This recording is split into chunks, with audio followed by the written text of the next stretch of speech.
Hello everyone, welcome to this lecture, Pallas Athena, the Ever Near, a paradoxical virgin and martial goddess, if ever there was one, who as we'll see is also deeply associated with encouragement, inspiration, invisibility, relief, and as deeply fascinating for the ancient Greeks as she remains for us. Where to start? With this most apparently patriarchal of all goddesses. Of course, traditionally with the myth of her birth from Zeus's head, which we covered in previous weeks. A child of Zeus and Metis, whose name means wisdom or cunning. Almost everyone knows that Athena is born from Zeus's skull, sometimes with Hephaistos' assistance, or in the presence of other gods and in full battle array. She's most remembered as a goddess of prowess in battle, strategy, and the tactics of war. Usually less emphasized, she's also a mothering goddess deity. Athena Mater and Athena Parthenos don't sit too well together in our minds, but these were fully consistent epithets, Athena the mother and Athena the martial maid. Most prominently, she's a protectress of cities, Athena Poleos, as well as a helper of the greatest heroes. Bernal and Detienne point out regarding Athena that figures who exhibit Metis, intelligence, in Greek myth are typically situation inverters, unpacking all the ways in which Athena expresses the attribute of her mother, Metis, and how she is herself a situation inverter, is pretty much going to take the rest of this lecture. It's so complicated. Homer himself underlines the difficulties of attempting to address or understand Athena. It is hard, O goddess, for a mortal man to know you on meeting you, even one who is very knowing, for you liken yourself to everything. As a goddess of women's work and of artisanship, or techne, Athena complements Prometheus and Hephaistos. As a goddess of the city, she complements or competes with Poseidon. As a goddess of both virginity and motherhood, she complements and sometimes disagrees with Hestia, Artemis, Hera, and many others. As a goddess of war, she either hates or is on friendly terms with Ares. And as a goddess of cunning and strategy, she more perfectly than any other Greek deity expresses Zeus's mind, or nous. And we can ask at the beginning, is this Stockholm Syndrome? Was she really a supporter of Zeus the father in every detail? Eventually, by classical and later Hellenistic and Roman times, she becomes a goddess of wisdom. But in many earlier and later contexts, she's also a goddess of secrecy, sacrifice, and shame. She appears first, at least clearly, in recorded memory, in the Mycenaean linear bead tablets from the 13th century BCE. As part of the Gods and Heroes of the Ancient World series, Susan Deasy has written a remarkable book, Athena, and we can begin today by quoting from the introduction. When Athena is envisioned today, it is frequently as the warrior female, a symbol of qualities such as justice, wisdom, and the arts. She's also regarded as an image of nationhood, thanks to her role as protectress of ancient cities. Above all, in Athens, where her temple, the Parthenon, remains the city's most distinctive landmark. Her image endures in representations of armed females, the likes of Britannia, or the Statue of Liberty and Justice. And we can add, she's also often associated with the American spirit of enterprise, and even with American tactics of expansion, military heroics, colonization, and Pentagon planning. She's even been associated with American football. Think of the position of the quarterback, the strategist. As DC notes, to understand what Athena meant to the ancient Greeks, we need to find ways to defamiliarize her. The problem here is that she's likely the hardest goddess to defamiliarize.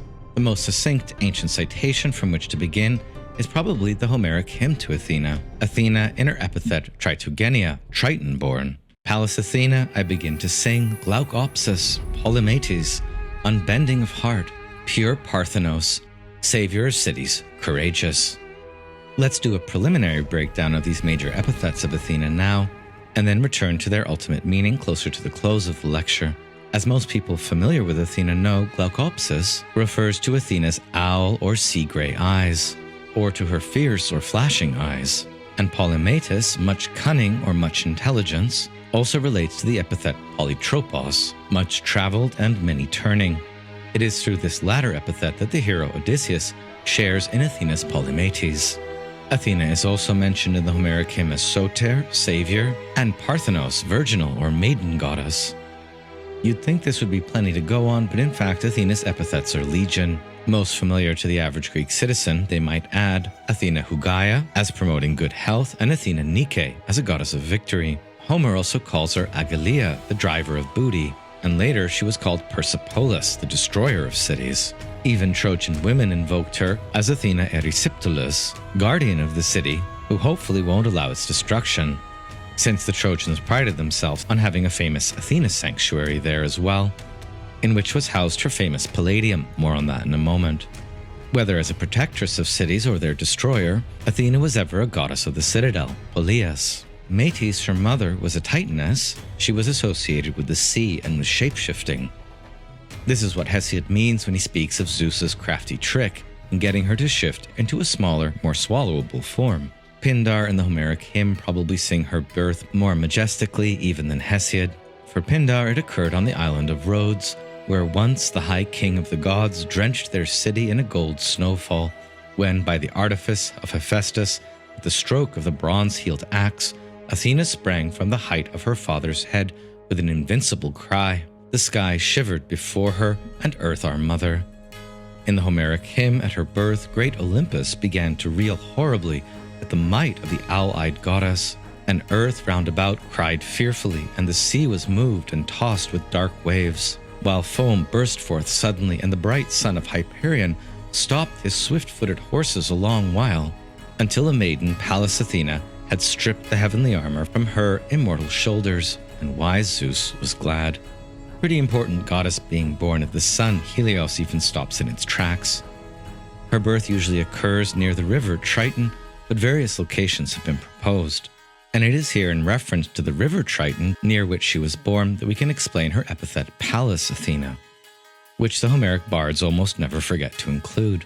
According to myth, Triton, the river, had a daughter named Pallas, and in the childhood of Athena, the two girls used to practice the arts of war together. However, on one occasion they quarreled, and as Pallas was about to strike Athena, Zeus intervened on behalf of his daughter by interposing the Aegis. Pallas was startled, and Athena took advantage of her surprise, wounding and killing her. Athena was distraught when she realized what she had done, and in her grief she made a wooden image of the girl and decked it out with the Aegis. Cast down by Zeus, this statue, called the Palladium, ended up falling into the hands of the Trojans, who built a temple to honor it. In this way, the possession of the Palladium, perhaps Athena's tribute to Pallas, carried with it the entire destiny of Troy. While in the Iliad she clearly favors the Achaeans or the Greeks, the Trojans ever as well pray to her for deliverance and to support their cause instead. In any case, in the conclusion of this myth, Athena takes the name Pallas for herself to honor the friend she accidentally slaughtered. The textbook notes how another, perhaps more believable etiology of the word Pallas simply means maiden, essentially a synonym and simpler way of saying Athena Parthenos, and pointing to Athena's status as a maiden warrior, much like Persephone, Cora is a maiden. We'll return to Pallas and the Palladium a bit later on. First, let's try to get a deeper understanding of Athena's mother, Metis, and the myth of her birth. And here, alas, the Greek myths themselves are virtually silent. After swallowing Metis, that goddess seems to die or to be absorbed into Zeus's entrails. Perhaps she gives birth to Athena while inside Zeus's stomach, Athena eventually making her way into the mind and the head of Zeus before herself being born. Quite a while ago, I had an excellent creative writing student in my class. Instead of writing ordinary reading responses, she often preferred to submit remarkably insightful retellings of the myths, focusing on under-noted or underexplored details. This is what in part sparked the idea for creative projects in this class. Given FERPA rules, I asked Galusha if she minded my using this tale, and so it's with her permission that I present to you a new version of Athena's birth. May writes, I was intrigued by the in-between period, where Metis is swallowed pregnant and Athena is born as an adult goddess. Considering the mythos never touches on this or Metis again, I felt it an interesting prompt to run with. A hot tea in the stomach of Zeus. Metis wept for herself and her unborn child. Her own tears added to her mass, allowing the swelling of her belly for the continued growth of the child. When Metis gave birth, however, Zeus was the one who wept, for she gave birth behind his eyes, and the water of her labor spilled forth. She gave birth to a daughter, rather than the son her husband feared would overthrow him, and named her Athena. She raised the child Athena there behind Zeus's eyes, bestowing on the young goddess her own wisdom. I warn you also of the folly of my husband, she explained. His quickness to bed does not pair well with his jealousy, and that is why you and I abide here in this void. But mother, Athena asked, ever full of questions for her only caregiver, why is he so? Because Athena, Metis repeated her name as often as possible so that the child knew it in their solitude. His own rule was by usurping his father, and his before him. He fears a son will do the same to him. But I am not a son, replied Athena. Indeed, but he was not willing to chance it. After this conversation, Athena took to watching the world through the windows of her father's eyes, but with no agency over his decisions or influence over his thoughts. There was something about the observing, however, that allowed Athena to gain insight into leadership, to watch things through Zeus's eyes, his missteps that Athena learned to spot before he made them, his victories that the young goddess committed to memory, all without being an active participant, sharpened her mind to a tactical edge. She watched the affairs of mortal men through his eyes as well, watched them wage war and broker peace with the same analytic eye that she used on Zeus, and she learned them too. But Athena grew restless in confinement. She trained herself through adolescence, her mother fashioning her weapons and armor from the bones of Zeus, which as a god he grew back overnight with no inconvenience or trouble. Soon though, as she reached adulthood, even that was not enough. She grew frustrated with her father and with mortal men, and eventually refused to remain a bystander any longer. She'd spent her entire life here, a lifetime of plotting how she and her mother might eventually escape. Zeus became victim to horrible headaches after that, a pounding in his skull and pressure behind his eyes that no cool herb or nourishing nectar could soothe. Dealings on Mount Olympus came to a standstill as Zeus was unable to think beyond the splitting pain. There formed a queue of the gods and goddesses in his hall, his sister Hera and his messenger Hermes at his side, and the mighty god let out a powerful bellow.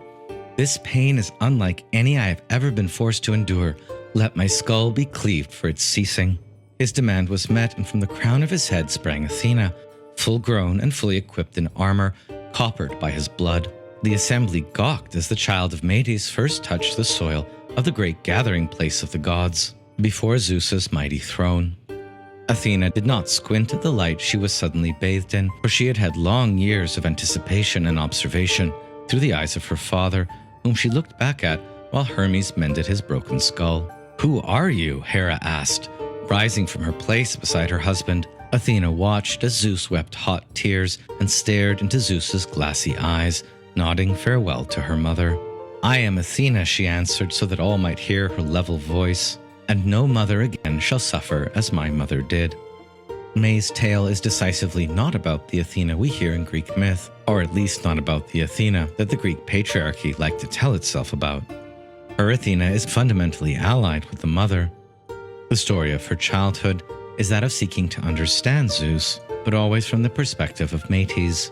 Her first birth is into Zeus's skull, at which the breaking of Metis's water causes him to weep. Through looking at the world in captivity and through the eyes of Zeus, she learns above all the necessity of acquiring a tactical edge, and she first learns warcraft under the guidance of her mother and using the very bones of Zeus as weapons. She forces her own way out of Zeus's skull, but cannot alas bring her mother with her. The goddess Hera is the first to address her, "Who are you?" And Athena only replies slowly, after taking one last look at her mother in Zeus's eyes. Her voice is level, and her basic commitment is that no mother should again suffer as my mother did. This Athena is the first I've ever read about who is born into the world in reconciliation with the mother, and we could only hope that if the gods ever returned to the modern or the postmodern world, or if Athena were ever reborn, that she would begin her new divine career much as May's Athena does, with the knowledge with which this Athena begins. While we can compare the rapacious and ravenous Zeus and his swallowing of Metis with the crimes of his own father Kronos, or laugh at the fact that Zeus has inadvertently impregnated himself with a girl at that, ultimately, in Greek myth at least, Athena is very much cast in the image of the father, knowing the mind of Zeus and siding with him in every serious trial or ordeal, most famously in Aeschylus's Oresteia. As Shinoda Bolin puts this, besides championing individual heroes and being the Olympian position closest to Zeus, Athena sided with the patriarchy at the moment of its critical test. She cast the deciding vote for Orestes in the first courtroom scene in Western literature. Orestes had killed his mother, Clytemnestra, to avenge the murder of his father, Agamemnon. Apollo spoke in defense of Orestes. He claimed that the mother was only the nourisher of the seed planted by the father, and proclaimed the principle that the male predominates over the female, and even cited as proof the birth of Athena, who had not even been born from the womb of a woman. The jury's vote was tied when Athena cast the decisive vote. She sided with Apollo, freed Orestes, and ranked patriarchal principles above maternal bonds. Athena's own devaluing of the mother and pure adulation of the father is nowhere more clearly expressed than by Aeschylus himself when he has Athena say, "Nobody is the mother that gave birth to me, and I approve of the male in every respect, with all my heart, with the exception of undergoing marriage, and I am exceedingly of the father." We'll be returning to the meaning of this scene and its touch-and-go character later on.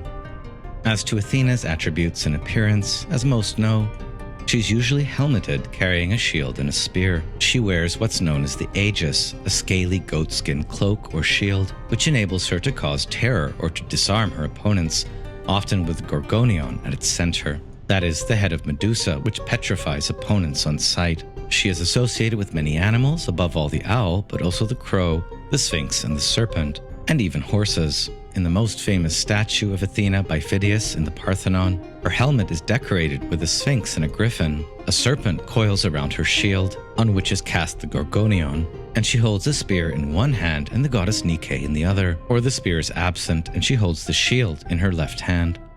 The main attributes of this goddess seem to be prowess, intelligence, and masculinity, and her main gifts to humanity are scheming, metiousa from metis, practicality, and tangible results. She is the goddess who most embodies the qualities of ingenuity, alertness, counsel, and dignity.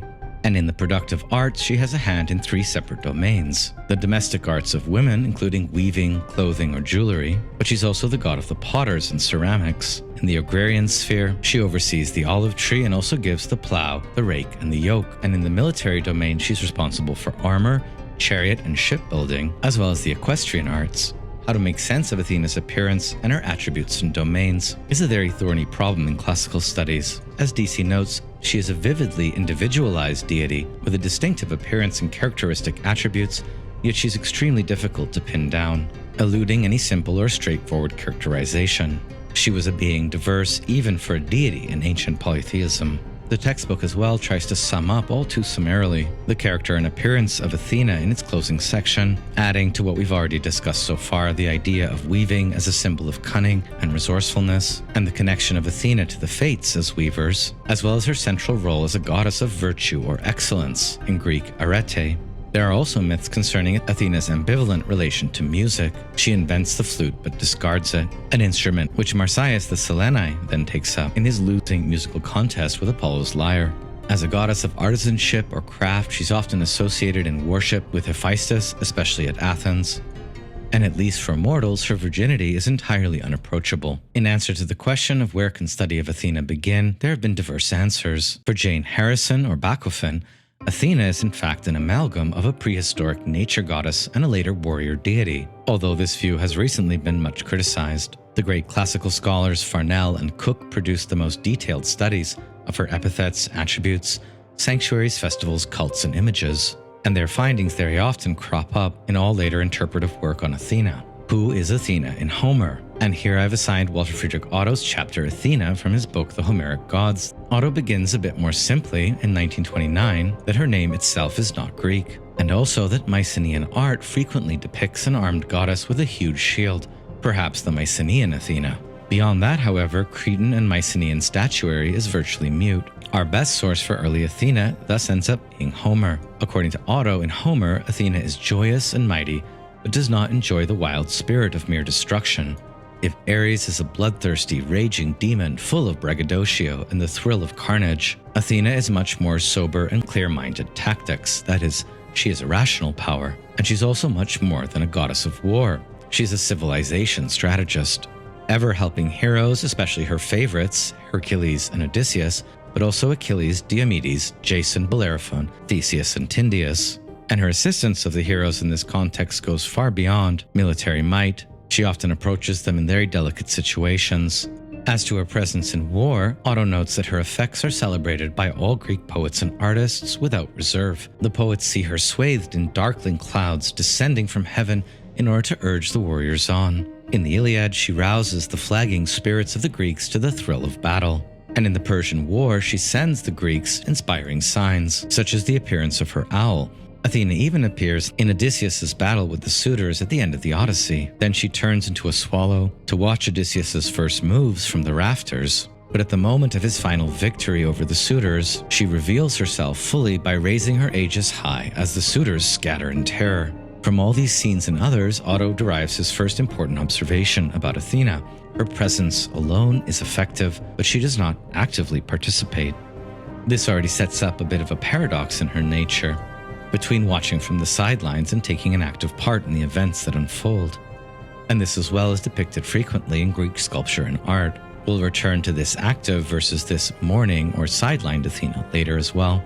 The next trait about Athena in Homer that we can observe with Otto is that she loves Greek heroes and hates Ares. A divine sister, friend, and companion of the hero in his undertakings, always her heavenly presence kindles, illuminates, and blesses him at the right moment. Odysseus seems to be her most beloved hero other than Heracles, and he prays to her, "Hear me, daughter of Zeus and of the Aegis, you who always stand beside me in all my tasks, and always remember me wherever I go. Be thou friendly to me now more than ever, and grant that I come back to our ships covered with glory, having achieved some great deed that shall bring sorrow to the Trojans." Importantly, it is Athena who helps the Greek heroes fall upon their enemies in their sleep after they emerge from the Trojan horse, and who leads them back to the camp in safety. Her enmity towards Ares is a repeated theme in the Iliad, and in Book 21 she famously crushes the war god down to earth with little effort and insults him. "Ares, you maniac, you idiot, you're done for. You clearly don't have ears to hear with, reason or restraint all gone." In later cult and religion, however, their relationship was often less conflictual. Oddly, for a goddess or a god, her relationship with the Greek heroes is positively affectionate, and her companionship with heroes is very near or intimate. This is best portrayed in the Atlas metope, which survives in part from the Temple of Zeus at Olympia. As Otto describes this scene, the Ark of Heaven rests heavily on the neck of the hero, Heracles, threatening to crush him, but unnoticed, the bright and noble figure of Athena has stepped up behind him, and with the indescribable dignity of posture which is the hallmark of Greek divinity, she gently touches the burden and Heracles, who cannot see her, but feels that his strength is gigantic and that he's now able to perform the impossible. This is the phenomena we see occasionally in the Homeric epic of Athena's gentle touch. As Otto goes on, not furious onset, but prudence and dignity are pleasing to Athena. In another scene of the Iliad, one look from her eyes calms the rage of Achilles, and cooler heads prevail. As Achilles puts his sword back in his scabbard, he would have attacked Agamemnon, bringing ruin to the Greeks had it not been for Athena's calming gaze. In a poem now lost, Athena loved the Greek hero Tyndais and was faithful to him throughout his life, even bringing him the ambrosia of immortalization at the moment of his death. But when she saw him in a dehumanized death fugue, breaking open the skull of an opponent and drinking his brains, she was repelled and left him to his mortal death. She comes to Odysseus, who all myth understands as the most Athena-like of the Greek heroes, in a moment of sunken thought and confusion. From this, she immediately revives him into his true nature, and then is herself present before him as herald, as he speaks before the assembly, putting all thoughts of sullen retreat and return home out of their minds. Athena herself speaks to Odysseus, "Of all mankind thou art easily the foremost, both in counsel and speech, and among all gods I win fame for my wit, maties, and cleverness." In her relationship to these and other heroes, Athena is ever scheming. Again, Meteusa. She helps Jason build the Argos, Epeius, the Trojan horse, and gives Bellerophon the golden bridle with which to capture Pegasus. At her most affectionate in the Odyssey, she even smilingly strokes Odysseus like a wayward pet when he at first doesn't recognize her in the form of Mentor. As to comparison with the other major Olympians, Otto gives us some pretty interesting insights. Apollo, for example, is a god of distance, purity, and cognition, but Athena is a goddess of nearness and intimacy. And in this she resembles Hermes, for like Hermes, she acts as a guide to her favorites, and at times she and Hermes accompany the same hero. However, Hermes' guidance is full of ruses, trickery, and irresponsible enjoyment. Hermes' world is clandestine, twilight, and uncanny. Athena, on the other hand, is a heavenly presence and direction, an illumination and an inspiration to victorious comprehension and to consummation. Hermes is so often nocturnal, or at least liminal, whereas Athena is bright as day. Athena also seems to be Aphrodite's antipode. Dreaminess, yearning, and languishing are alien to her. And the Homeric hymn to Aphrodite sings about this, that all creatures in heaven and on earth pay homage to the goddess of love, but with Athena, her power ceases. In this disinclination to love and marriage, Athena is a bit like Artemis, but in Artemis, maidenhood has a tart, shy, and disdaining character which fends off love. But in Athena, maidenhood is the spirit of politically engaged action. She thus exists, unlike Artemis of the wilderness, in an alliance with civilization and with the world of men, but almost invariably without erotic overtones. Although Aristotle warns us against thinking of the gods as our friends, more than any other Olympian, Athena seems to be a goddess of that friendship which human beings feel for each other. And in regards to the heroes at least, she shares in everything, advising, helping, encouraging, and rejoicing in success. In fact, basing himself so exclusively on Homer's Athena, it seems like Otto's vision of this goddess never gets much beyond her identity as the daughter of a mighty father. And Otto simply doesn't go in for any connections of Athena to her mother Medes. The wisdom and cunning of Medes are fully absorbed by Zeus into his entrails. When Athena does eventually come to light from the god's head, she doesn't even remember she has a mother, Otto simply going with Aeschylus' line on this, and commenting, Athena is a woman, and yet it is as if she were a man. And yet, more emphatically, in the Iliad quote, she belonged to her father, always and wholly, although even Aeschylus was a bit more ambiguous about this point. In short, Otto exhibits a marked prejudice in favor of the Homeric Athena, the goddess of wisdom idea, with Athena as a goddess of mind and thought. In Greek, of nous kai dianoia, is for him late, superficial, and derivative. And we could ask here what Otto's motivation might be in separating Athena from such an important domain throughout the classical and Hellenistic period. What Athena does get from her mother Medes and Otto, although without quite giving her credit for it, is practical understanding and the ability to think through, although certainly not theoretical intelligence as it appeared in Greek philosophy. This is a fair point, for in terms of later categories, Athena is much more a goddess of phronesis, of practical reason, than of any sort of abstract wisdom or the concept of truth, Sophia. Still, Athena's gifts in Otto are both effective and intellectual. Her effective gifts are boldness, will to victory, and courage, where these are guided by her most important intellectual gift, which is directing reason and illuminating clarity. The Homeric Athena is both the path to achievement as well as the serene and powerful moment of victory. She is, in his terminology, an ever-near transcendence of all that is terrible, uncanny, or monstrous in the feminine. And this is why she can serve as a model for the Greek heroes, as well as the hero's deepest confidant, much like Themis or Medes had originally been Zeus's confidants. Otto's latent misogyny is pretty apparent in what he goes on to say here, and yet her sex is feminine. Otto seems a bit baffled here. He goes on, in Apollo we recognize the wholly masculine man. The aristocratic aloofness, the superiority of cognition, the sense of proportion, of course masculine traits here, that Athena has, and even music, in the broadest sense of the word, are, in the last analysis, wait for it, alien to woman? Otto seems to write this without thinking twice about it and simply goes on to say, Apollo is all these things. And to support this, he cites the myth in which Athena invents the flute but then throws it away, the war trumpet being more her style. Here, Otto easily could have said that Apollo is a deity of music while Athena is not, without making broad generalizations about the nature of woman as unmusical.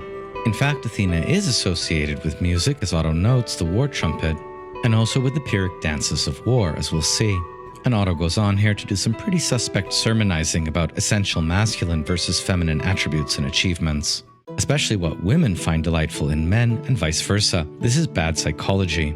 In Otto's pre-Jungian way of understanding the psychology of gender, man is the living present, vigorous action, and mastery over the moment. However, man's failing is that he is imprecise. And so woman is divine precision, good planning, and merciless force or will. But woman lacks decisiveness. Inventing a kind of not very good Jungian psychology before it was well known, Otto goes on to read Athena as the perfect combination of man and woman, what Jung will eventually call an anima-animus hybrid. Athena, through her feminine nature, she overcomes man's imprecision, but through her predominantly masculine nature, she overcomes woman's indecisiveness. There's interesting stuff here to explore, to be sure, but it's a bit like the deeper version of everyone's favorite New Age book, Men Are From Mars and Women From Venus. Why is Otto like this, you might be wondering? Well, the gender essentialism and Greco-European chauvinism clearly belonged to Otto himself and his time. But what about this charming enthusiasm he has? As Stein puts it, the romantic harmony and the grand Beethoven sweep. Well, in part, this is a product of Otto's intellectual influences, Nietzsche, Schelling, the Romantics, but at the same time, the pathos and style in which he writes is properly Homeric, yet also informed by most of the scholarship of his day. And we can remember here that Otto is not just writing scholarship, he's attempting to live his myths, and in some sense to bring the Homeric gods to modern presence. Otto is trying to do inspired philology, or spiritual philology, in his case of a distinctively Homeric kind. Otto's next section on Athena's connection to the artistic crafts and skills, techne, is pretty brief, and this lecture will cover these connections closer to the end. She's a goddess of potters and metalworkers and of the women's arts, as we've heard. Athena endows Pandora and also Penelope with their marvelous skills in weaving, and also dresses Pandora and on one occasion the goddess Hera in her effort to seduce Zeus. As the goddess of artisans, her epithet is Ergene, goddess of the finished work or thing. But according to Otto, many of her associated crafts, like her animal epithets, may be later additions. On the etymology of one of her main epithets, Glaucopsis, Otto thinks that bright-eyed or fierce-eyed is more likely, and relates this to the Gorgon, to bird-like nature in general, as well as to the sheen of the olive tree, noting that her association with the nocturnal and sharp-sighted owl may be later. In the first instance, Athena's eyes shine mightily, admonishing to prudence and restraint. Otto next speaks of the true Athena, as if he had privileged access to such a thing, as a contemplative being of purely practical reason, a unity of head and of hand, and a triumph of patriarchy over matriarchal disorder. On what Athena is not, Otto avers, and despite much evidence to the contrary, she is not a goddess of healing, agriculture, marriage, or children. All of these attributes in Athenian folk consciousness, he tells us confidently and with no explanation, all this is not essential and need not be pursued further. Finally, according to Otto, Athena becomes the patroness even of the arts and sciences, where this late picture of Athena derives from the brilliance and intellectual leadership of her city Athens, but is far removed from the ancient Homeric picture, again leading us to wonder why Homer's Athena is the only one that matters. Despite these failings, Otto's conclusion on the goddess Athena is stunning and probably correct, especially when he writes, "For she is spirited immediacy, redeeming spiritual presence, swift action, she is the ever near." Kerényi cites this approvingly in his 1952 Athena book, Virgin and Mother in Greek Religion. And he also cites the excellent observation in Otto that only the bright-eyed intelligence capable of discerning the decisive element at every juncture and of supplying the most effective instrumentality is an adequate characterization of Athena's ideal.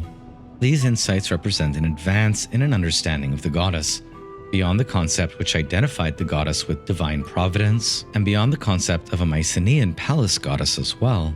And next comes the criticism. Otto's formulations still do not, however, give sufficient definition to the essential core of the rich manifestation that was the historical Pallas Athena.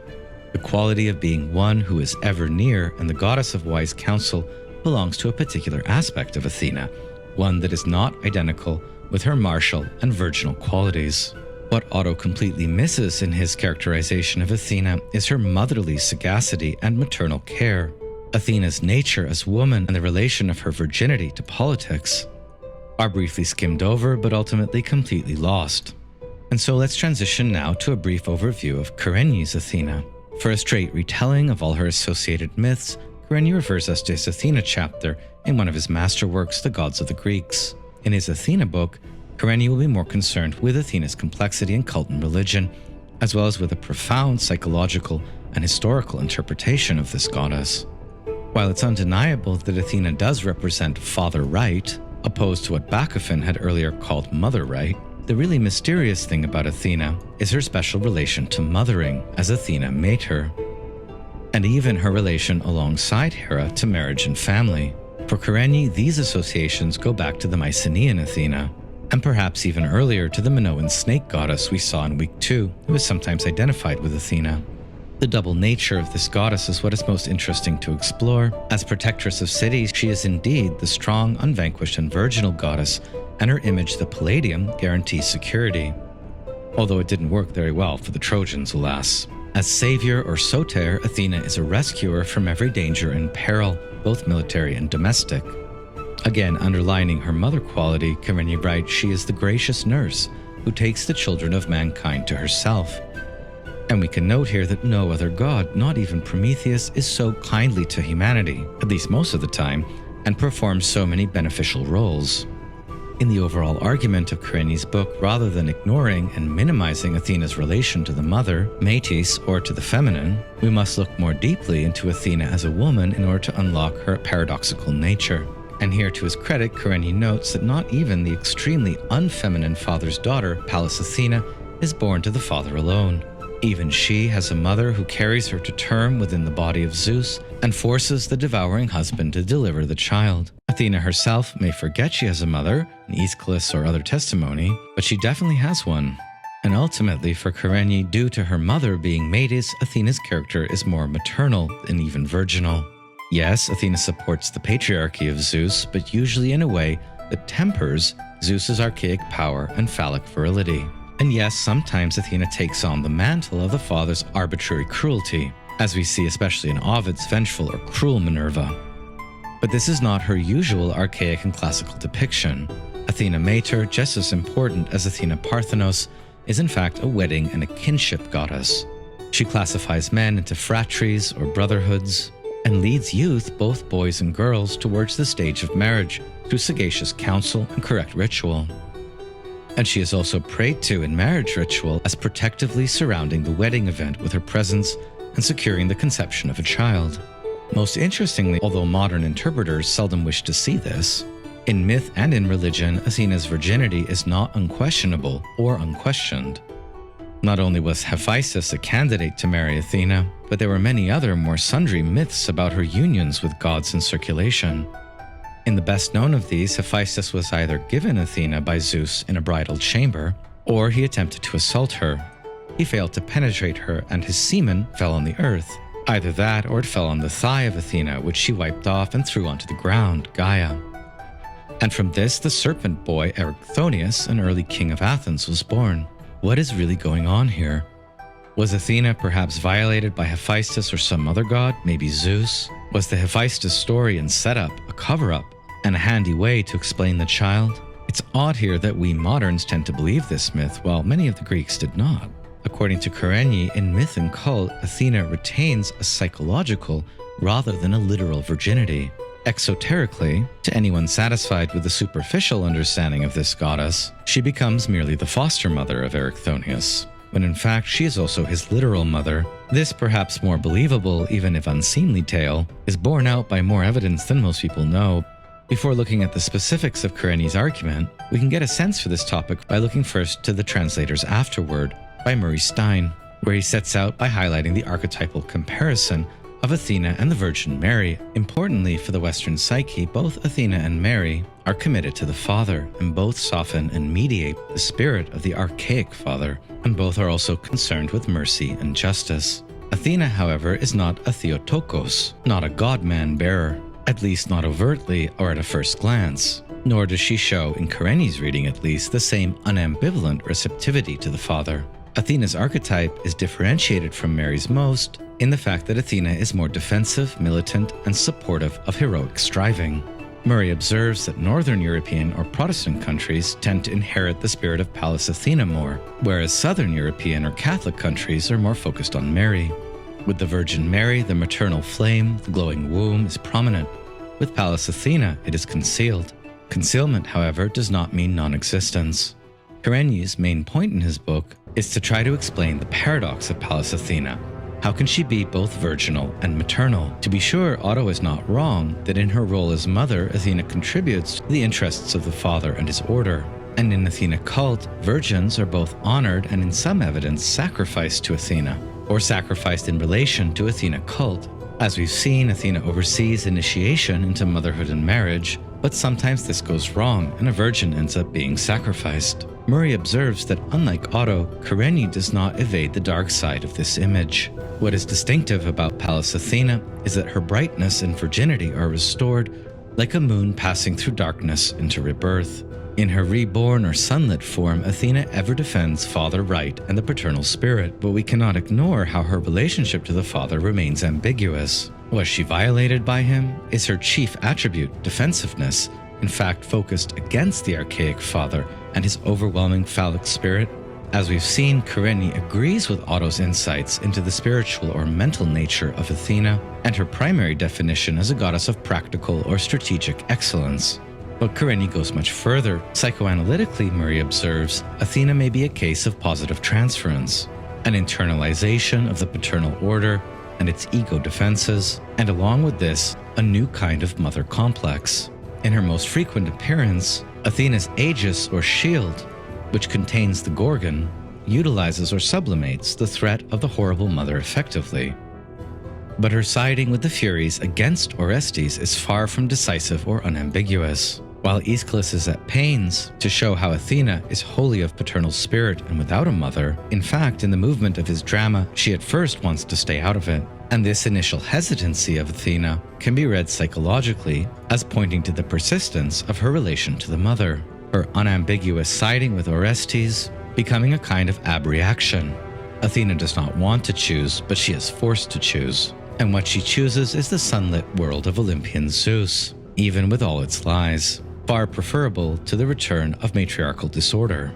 Similarly, in hero myth, Athena defends the hero against madness, overwhelming affect, and psychotic loss of ground. In relation to the psychology of the hero, her effect is like a cutting off, a reflective distancing, and even a repression through intellectualization. This defensiveness of Athena may be tied up with denial, for although she is ever the mighty daughter of a great father, at the same time, and this is frequently minimized in her story and in the scholarship, the Athena of cult and religion as well defends against the dark aggressiveness of the father. As we know from the myths we've already studied, Zeus is ever a forceful seducer, rapist, and even murderer. And psychoanalytically, at least, Athena's defense looks like identification with the aggressor. She puts on the father's aegis, wears the Gorgonian, and practically becomes the father. While this may look like a defensive failure, for Kerényi it's also a creative adaptation. Many previous mother goddess figures, many of whom had Neolithic origins, as well had a fierce warrior aspect. Athena is distinctive in being the only remaining major goddess of the warrior and the martial function. In the Greek context, the image of a warrior goddess only survives precisely because Athena is a trusted defender of patriarchal order, her archetype becoming rigorously separated out from all other manifestations of the feminine. The move of archaic and classical Greek consciousness in relation to earlier myths of the feminine seems to have been unambiguously one of divide to conquer. In the case of Athena, the warrior goddess image miraculously survives, but only by seducing the father, and the father is seduced into trusting and defending a daughter who is so much like himself. But here, Athena's support of Zeus's spiritual order also includes denial. A mysterious child born to Athena, or sometimes to her priestesses, is whisked off into the dead of night so as to preserve or to restore her pristine virginity, re-securing her position as her father's spiritual alter ego. Kerényi demonstrates from extensive evidence that there is a dark night in the cultic celebrations of Athena, as well as a passage through affliction. All is not bright-eyed heroic striving, as it was in Otto. What Athena ultimately protects in Kerényi's retelling is the small flame in the fire pan, the core of womanhood, which finds itself besieged by the archaic spirit of the father. She helps heroes to preserve a vestige of their feminine natures or anima, precisely in the god-awful heroic deeds they must perform. Again, Athena's womb is not barren literally, but psychologically. And this is not a contradiction. A goddess may be both mother, literally, and virgin, psychologically. In Athena's case, her literal mothering is performed for the fatherland, either through the ostensibly illegitimate son, Erichthonius, or in her mothering of the heroes, the common people, or the artisans. And here there is a Persephonic or underworld dimension to Athena's mothering. It must be conducted without disturbing or questioning the patriarchal order, in effect sublimating and substituting the real pathos that Athena, as daughter of Medes, must feel, ever in favor of a glorious achievement or justice more or less wholly identified with the father. Prometheus rebels from Zeus, Heracles escapes from the persecuting mother, and Perseus conquers for the sake of the mother. Athena's distinctiveness among these figures is that she defends the archaic father, a common neurotic defense, as Murray observes, and yet a defensive posture that is necessary for the safe flourishing of civilized life in the polis. Concluding his afterword with a notion from the Jungian psychologist James Hillman, no god or goddess is without pathology, and no pathology is without its god. So that being a general characterization of the psychology of Athena, we need to cover the basics of a few myths here. First, the myth of Poseidon and Athena's contest for patronage of Athens. Both on the Parthenon and at Olympia, the West pediment celebrates the victory of Athena. In these depictions, the two gods pull away from each other as they present their gifts, and to each side of them are divinities as well as heroic kings of early Athens who attended the contest. Poseidon with his trident struck the ground, creating a useless salt spring, while Athena with her spear created an olive tree. This contest is said to have taken place on the Acropolis, with Athena judged the victor by the gods, the Athenians, and their earliest king, Cecrops or Kekrops. Angry at losing, Poseidon flooded the Thriasian plain, but he was later appeased and continued to be worshipped in conjunction with the Athenian hero king Erechtheus in a nearby sanctuary. This Erechtheus is likely an earlier name of Erichthonius, simply a playful interpretation of his name. But the two are often separated. Here I'll just be treating them mythically rather than historically as more or less the same figure. The Athenian city-state ever mythologized itself as autochthonous. Maybe the best translation here is indigenous, which is to say born from the earth, born from here, always having been here since the beginning, and thus not descended from any of the invaders of Attica. According to this myth, Kekrops, their king, had sprung from the earth and was serpent-shaped in the lower half of his body, and the earliest Athens over which he ruled was Kekropia. It was this same autochthonous Kekrops who is said by the Athenians to have mediated the dispute of Athena and Poseidon, and he was also the first to introduce the patriarchal Zeus and the Athena cult in his time. He was even the first to name Zeus the highest, or Hephaistos, and also the first to erect the statue to Athena. If these Athenians and their king Kekrops were indigenous to the region, we might infer that this was a very politically savvy move. Indo-European Greek invaders may have been spared the ordeal of conquering Athens, since they were adopting Indo-European religion anyway. Why not just amalgamate with them, and in turn adopt some of their traditions? Sometimes an adopted son or descendant of Kekrops, the myth of Erichthonius tells of the outcome of these policy decisions. Perhaps these earliest Kekropians worshipped Hephaistos as a supreme god, and in the context of the king's new edicts, opted to conceal this behind the new mythologum of Athena and Zeus. In any case, this Erichthonius was taken up by Athena Mater, the mother, who according to myth put him in a chest, which she then gave to the daughters of Kekrops, who were Aglaros, Pandrosos, and Herses, forbidding them to look inside.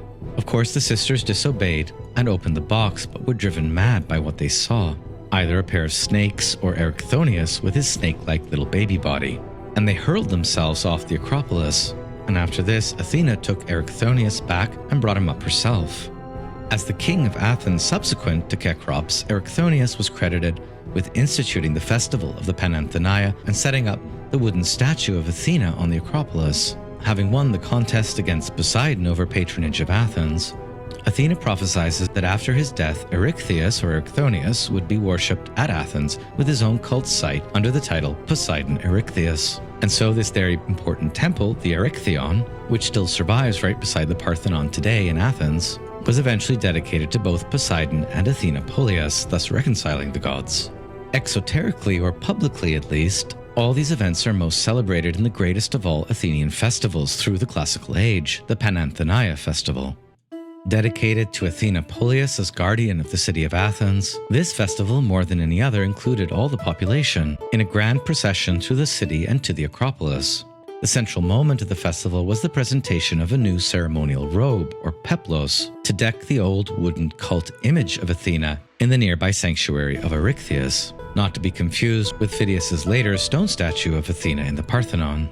For this event, the women of Athens wove garments anew each year, always embroidered with the same mythic theme, the gigantomachy, in which Athena played a decisive role in Zeus's victory. After the presentation or robing of the statue, there would be a sacrifice of hecatombs, that is 100 cattle, and the meat divided among the populace. Poets sang, citizens gathered, games and contests were a part of the festivities, and the prize for the winner was an amphora filled with oil with an image of Athena on it. This experience, the Pananthenaia festival, was intelligible to the highest degree, the most shared of Athenian civic pieties, and a major source of Athenian pride.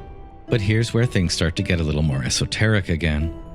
In the Erechtheum, there were hyra, or sacred objects, associated with the earliest Athenian religion, probably in use continuously since the mythical times of Kekrops or Erichthonius. These included the wooden statue of Athena, the tomb of Erechtheus, and the very same salt spring that had been produced by the blow of Poseidon's trident, which was called the Sea of Erechtheus, and in the sea, the olive tree. Next, according to the myth, Erechtheus defended Athens in its earliest war. Here, the attack of the Eleusinians led by the Thracian Eumolpus, himself a son of Poseidon, an ancestor of the hereditary priests of Eleusis. This sounds almost like payback for Kekrops's collaborationist policies with the new regime of Zeus. And symbolically at least, this becomes the war of an indigenous earth god Poseidon, perhaps in alliance with Demeter, and the new Athenian Zeus religion. In this fascinating context, and with the approval of his wife Praxithea, Erechtheus has to sacrifice one or more of his daughters to secure victory for Athens, a scene not dissimilar to Agamemnon's sacrifice of his daughter Iphigenia, but much earlier. This may be the first scene of a sacrificed virgin in Greek myth. In the context of the battle, Erechtheus succeeded in killing Eumolpus, but for this transgression he was himself killed by Poseidon. This is the theme of Euripides' tragedy, the Erechtheus. Now, all these mythical details can get pretty confusing and hard to understand, especially given so many variant versions. So what's our overall takeaway in regards to the goddess Athena? Here, Karl can again come to the rescue. Kerényi underlines how Kekropia, coming under the protection of the goddess Athena and her father Zeus, and thereby becoming Athens, is about a transition of that city from matriarchal to patriarchal norms. In Plutarch, we hear that the king Kekrops was the first who revealed the two elements of origination, the father and the mother. In many other sources, his serpent-man body is described as diphues, or double-natured. According to the later rationalistic historian Clearch, Kekrops was the first to counter the general promiscuity of matriarchal regimes, the first to institute monogamy and thereby establish patriarchal order. Even St. Augustine is aware of this when he cites Varro. It is under the reign of Kekrops that women lost the right to name children after their mothers. Naming was no longer metronymical from the mother, but patronymical from the father. It is far from incidental that this is the same period in mythic history which sees the rise of Pallas Athena, and Kerényi notes that Kekrops belongs to Pallas Athena, not only in saga but also in cult. Recall how all three, Kekrops, Erichthonius, and Erechtheus, if he's a different figure, were worshipped by the classical Athenians as home-protecting serpents, where the serpent nature of these kings is precisely connected to their autochthony, as well as to their retention of it, in the transition of religion from Poseidon and Demeter to Zeus and Athena. And so naturally, Zeus as well became associated with serpents. In his epithet Zeus Mylikios, or Zeus of the Serpents, he becomes closely connected with Hades and Persephone as well as with Dionysus. Kerényi next notes that in the rich theriomorphism, this word theriomorphism being transforming into an animal, or what Colasso calls metamorphosis, of the mythology of Athena, the association of the goddess with the form of the serpent certainly belongs to the most ancient stratum of her myth. Athena's connection to serpents, to Pallas snakes or Pallas goddesses, may again, as we've noted, go all the way back to the Minoan snake goddess. In her identity as a fortress or citadel goddess, protectress of cities, the earliest Athena, like Kekrops and his descendants, were snake gods who protected the ancient Mycenaean citadel fortress of Kekropia. At this time, the motif of hierogamy in the form of serpents was very prevalent. If you are a god and want to insinuate yourself autochthonously at the root of a religion, you must appear as a serpent and undergo wedding rites, establishing your claim to being a chthonic progenitor. While these themes tend to migrate to the periphery of the official narrative of Greek myth, they remain very prevalent in Orphism, from which we get myths about Zeus mating with Rhea or Demeter in the form of a serpent, as well as of a serpent wedding of Zeus and Persephone. These are respectively son-mother and father-daughter incest rituals. Now, according to Kerényi, the mother-son or husband incest motif goes all the way back to Crete. That is, to the great goddess and her consorts or sons, any of which she may choose in sovereign independence as her husband. But in regards to this ancient and psychologically very challenging motif, the Athena religion introduces something new. It's not the father-daughter or wife incest motif that's new, this as well being a common myth in all patriarchal societies.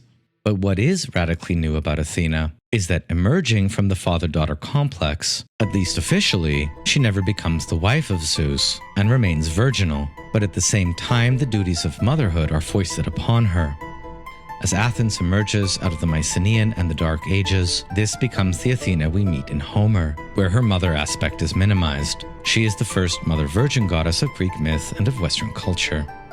What we've just reviewed is a rough summary of Kerényi's first volley on the early Athena. We simply don't have time to cover all of his nuanced arguments. The basic paradox of this rich and sometimes torturous interpretation is simply and again, how can Athena be both a mother and a virgin? Rather than explain away the mother or spiritualize her, for example, through a gradual replacement of mater by Parthenos, something that never actually happened in Athena cult or religion, and armed with a psychology of virginity here depending more on a woman's power of independence, not whether she lays with a man.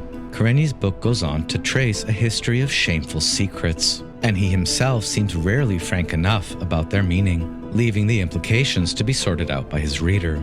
The evidence tales that Kerényi reconstructs are full of shocking details. Priestesses of Athena bearing children to the god Ares, to Poseidon, to Hermes or other gods. Virgins getting incinerated in temple fires and Hestia needing to be appeased.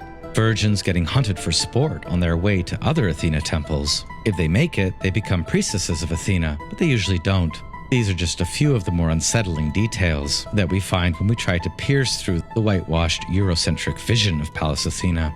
The intrigues continue as heroes get turned into owls, animals of Athena, as punishment for failing to protect the young virgins or Persephones from their Hades. And at the Koronia in Boeotia, Athena is worshipped along with Hades, for some mystical and inexpressible reason, according to Strabo. Plato is even caught calling Athena our Cora and our Despoina, that is, our great maid and mistress, although clearly alluding to Persephone in his laws.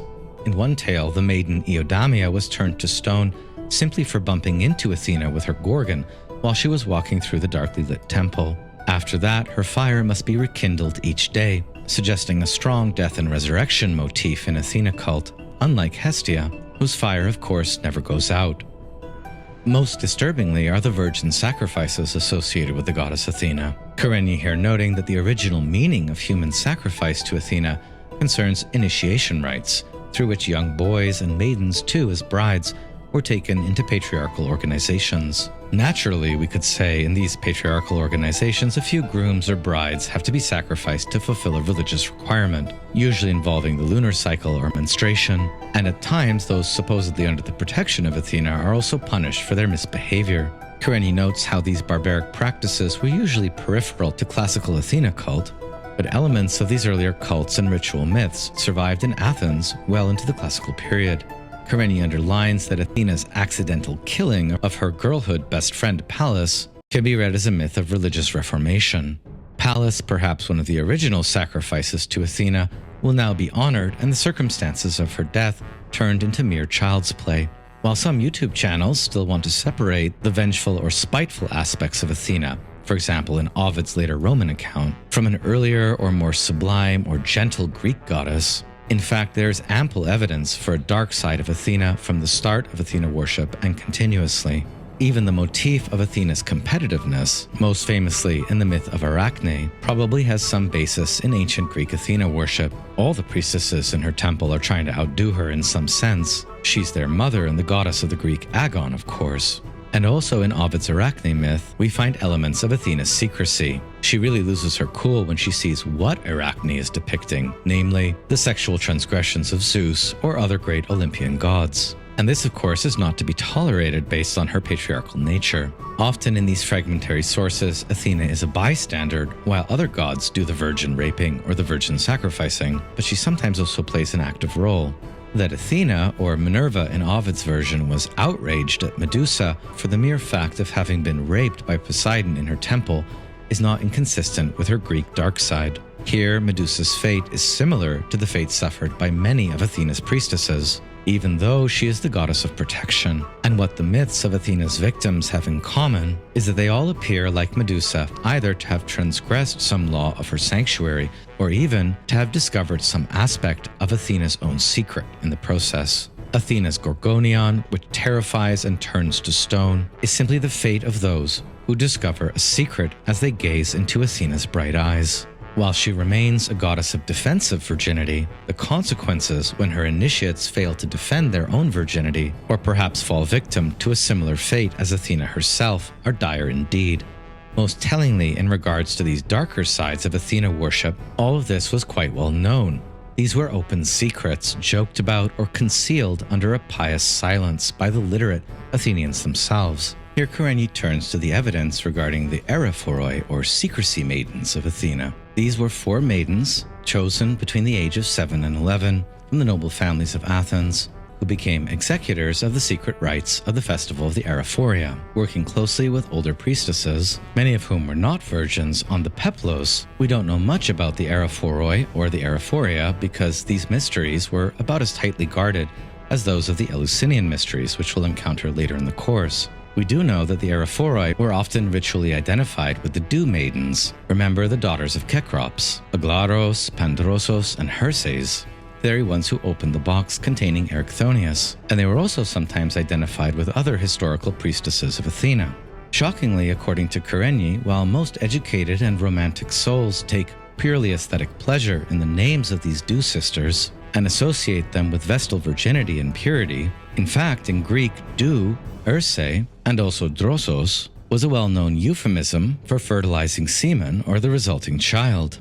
In an otherwise extremely flat and scholarly text, Kerényi suddenly becomes aware of the aura of profanation in what he is saying. Quote, "Who would have dared to raise this veil had it not been for the fact that the fate of semen is spoken of explicitly in the wedding mythologum of Athena, that is, in the quite unbelievable myth of Hephaistos' assault on Athena." The upshot of this is that we must assume that for the average Greek in Athens, the Erephoroi, Herses, the Dewy, or Pandrosos, the one completely bedewed, can either have a totally sacred or a totally obscene meaning. The very names of these Dew Maidens, according to Kerényi, points to a paradoxical zone of indistinction between purity on the one hand and defilement on the other, or between fertility and piety.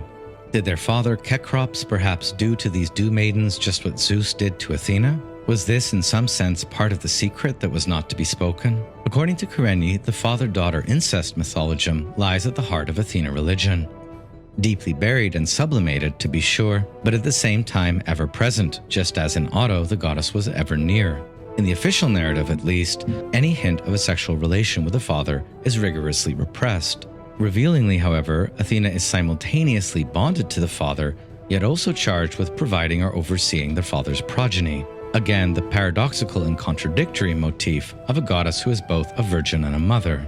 In Kerényi's quite Freud-inflected but still Jungian reading, in Greek myth and religious cult, the repressed always returns, and when it does, it usually creates new myths. And here we can look to the rare but significant Greek speculation regarding Athena's possible children. In one such myth, Athena couples with the hippomorphic or horse-form god Poseidon, becoming thereby Athena Hippias, goddess of horses. In a vase painting, we see Athena on one side and a woman riding a bull on the other. Is this Athena riding the bull? And in another myth, which Aristotle was careful to expose but which later compilers retained, the son of Athena and Hephaistos is actually Apollo Herses, Apollo of the Dew. You heard that right. According to this obscure testimony, Apollo's occult mother is Athena. Since the Hephaistos coupling appears as a potential cover-up of a pregnant Athena anyway, the implication here is pretty clear. Apollo may himself be the child of Athena and Zeus. This myth is perverse and bizarre. But on the other hand, doesn't it make a lot more sense than the idea that she's a child of the relatively obscure and unimportant goddess Leto? If this wasn't enough to raise our suspicion about Apollo's parentage, in the Erytheion, very close to the Parthenon, according to Plutarch, the mother of Apollo had a statue dedicated to her, but with the name Lethe, forgetfulness or oblivion, and here a play on the name Leto.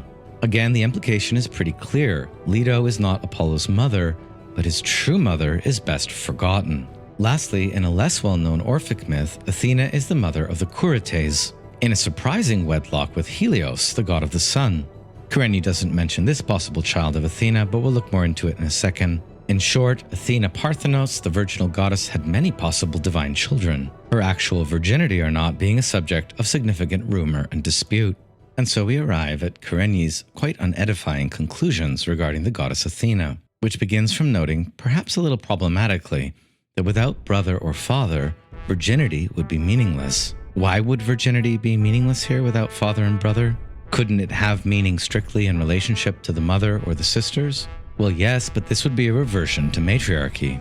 And Kerényi is probably right in noting that in the context of patriarchy's ascendancy, virginity is itself an intimate connection with either the brother or the father, both charged to protect it, even when it appears as absolute independence. Kerényi's next statement here is obscure but quite interesting. He notes that in the transition from matriarchal to patriarchal regimes, in this context the transition from indigenous Attica to the Athens of Zeus and Athena, at some point, psychologically, and we're not quite sure when, the attribute of father was added to son and husband. And at this same moment, the aspect maiden was added to mother and wife. From that moment on, Pallas Athena was present. What is Kerényi really saying here? Simply that in a truly matriarchal society, and we in fact have no idea if the Greeks or earlier population had such a thing, the relation to the mother goddess is simultaneously that of son and husband. In the context of matriarchy, and its speculative promiscuity here, the concept of the father had to be invented or adopted. In patriarchal regimes, women were either mothers or wives or both. And so in the very moment that the father idea separates itself from son and husband in matriarchy, the perpetual or virginal maiden idea separates itself from mother and wife.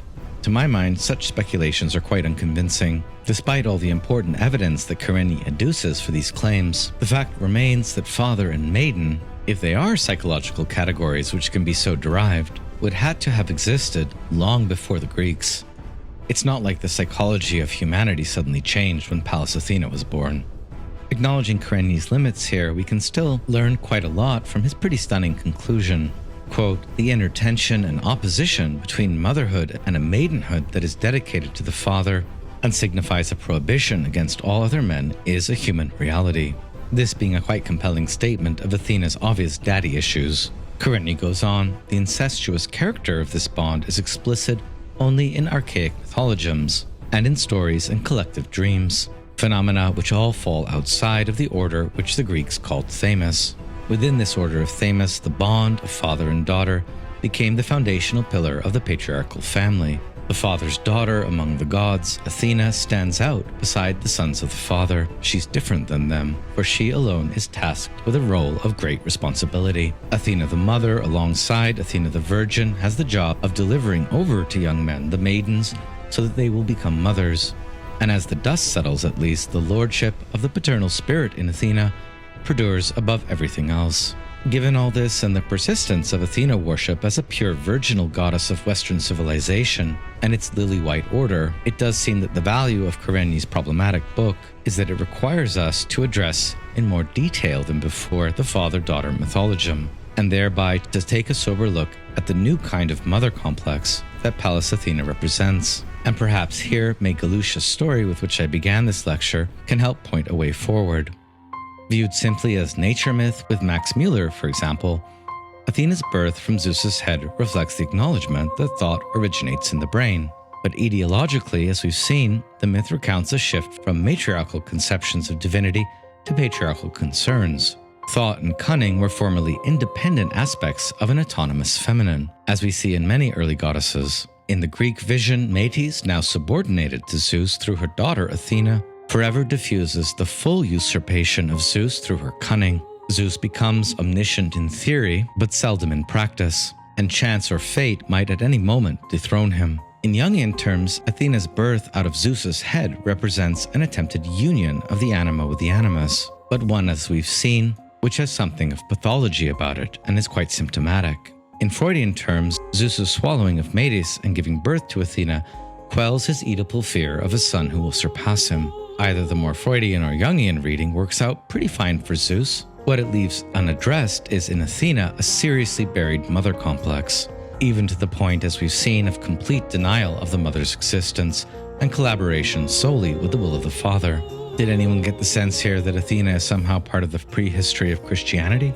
Athena's double role as a martial maid who defends patriarchal civilization and as a patroness of artists is relevant here, where we can't expect the martial maid who defends Zeus to lead the way forward to a new envisioning of this goddess, but we might expect a new metamorphosis of the Metis or mother archetype to emerge from the creation of artists in our own day. Metis was, after all, a shape-shifting goddess of the sea. Finally, Athena's role in the courtroom drama in the Oresteia is presented in part by Aeschylus as a foregone conclusion, but mythologically at least it was a pretty touchy scenario. What if Athena had remembered and acknowledged the mother and healed her mother complex, and voted against Orestes? Not only the play, but the history of Western civilization would have been quite different. So that being our foray into the darker and more disturbing psychology, let's take a little inventory now of where we've been and where we're going. Birth of Athena, check. Appearances and attributes of Athena, check. Psychology and historical myths of Athena, check. So what's left? In classic Athena fashion, it seems I've saved the best for last. The rest of this lecture will consist of shorter vignettes on perhaps the most fascinating myths of Athena, which come down to us from the Orphic religion, as well as a brief tour of the Acropolis, especially the relation between Athena and Hephaistos in the nearby Agora, followed by some coverage of Heidegger's vision of Pallas Athena, again, you guessed it, as a goddess of being and truth, as well as a brief glance into Bernal's pioneering book, Black Athena, The Afroasiatic Roots of Western Civilization, in which Bernal speculates about Egyptian and Near Eastern influences on the Greek Athena. We'll say farewell at last with a reading of Proclus's Hymn to Athena. We've already covered the relation of Athena to many other gods, but not Dionysus. And Kerényi unfortunately doesn't cover these connections, although they're quite prominent in what's known as Orphic cult and religion. Debates about who the Orphics were and what their religion entailed is a massive industry in contemporary academia, and we'll be returning to the topic of Orpheus, the heroic poet founder, usually put on a par with Hesiod and Homer in the Greek mind, as well as with the religions that would come to bear his name in a later unit.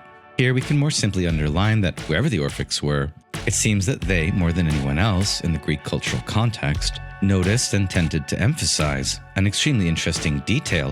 They were the only two gods who were born or reborn from the father's body, Zeus, and thus the only gods who know what it's like to be Zeus, as it were, from the inside. The god Dionysus, god of festivity, and also of the mysteries, often bears the epithets Demetor and Trigonos, not only in Orphism but in Greek mythology generally.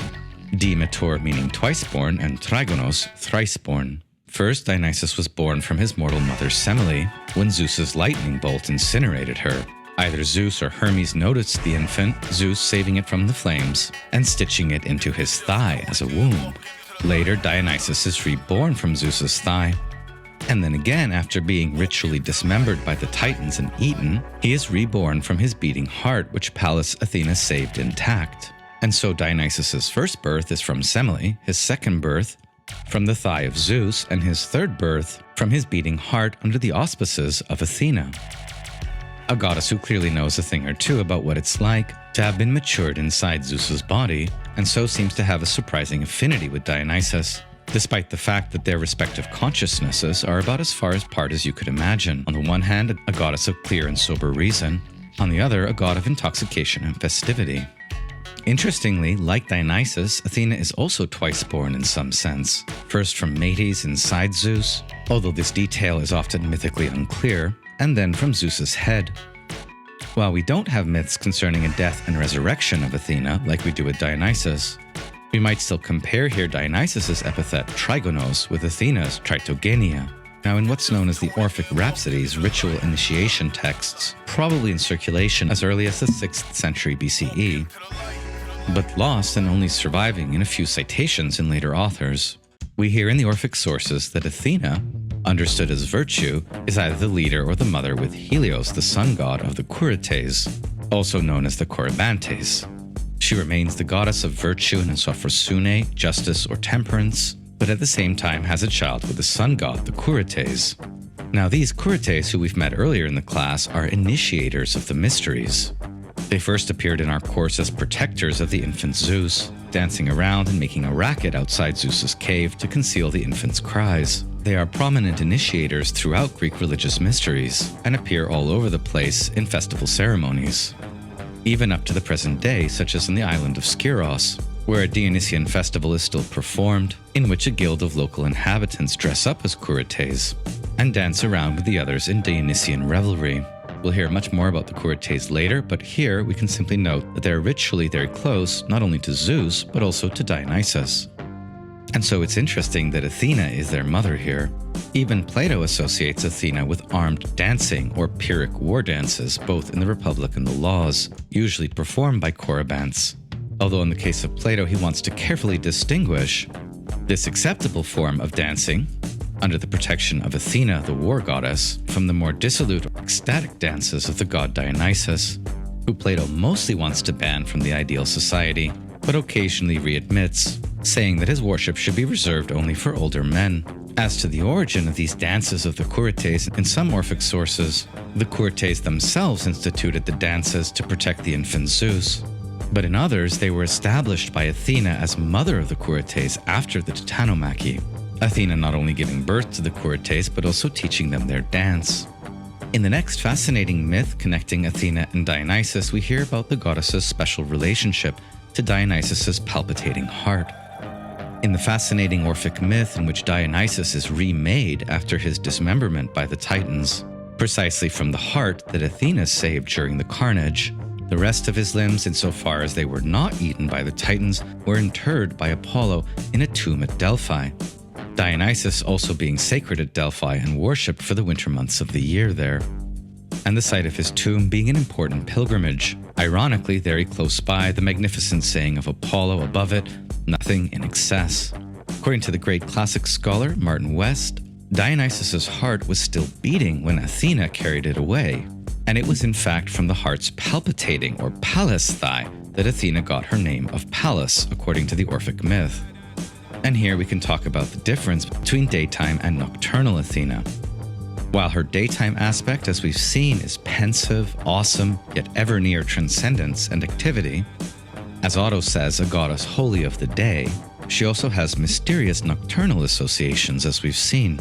Either by night or day, all of the Greeks, including the Orphics and even the later Stoics or Neoplatonists, understand Athena most fundamentally as having been born to execute the will or the mind of Zeus. The Stoics identify her with practical reason itself, again the Greek phronesis.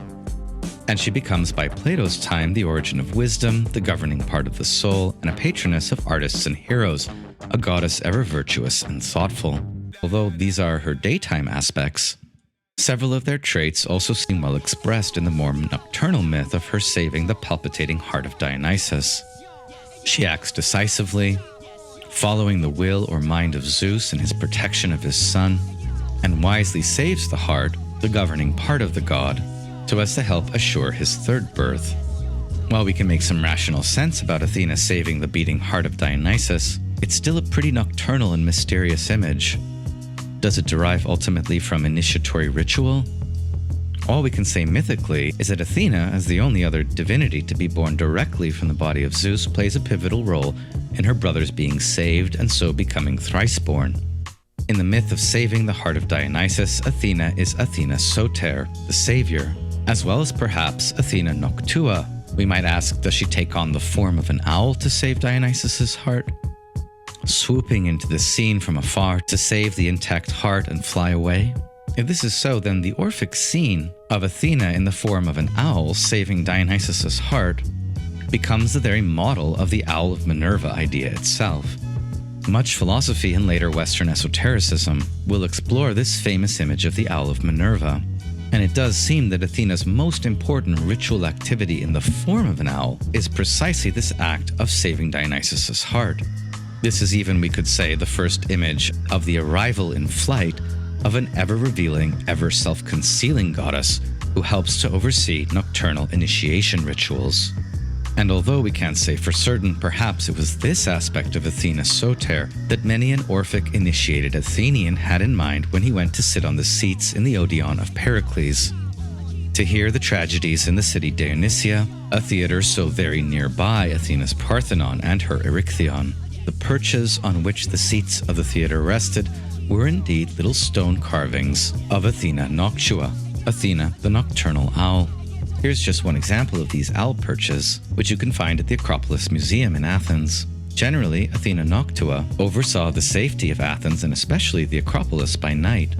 But of course, in this very role, she might also be on occasion Athena Soter, the savior.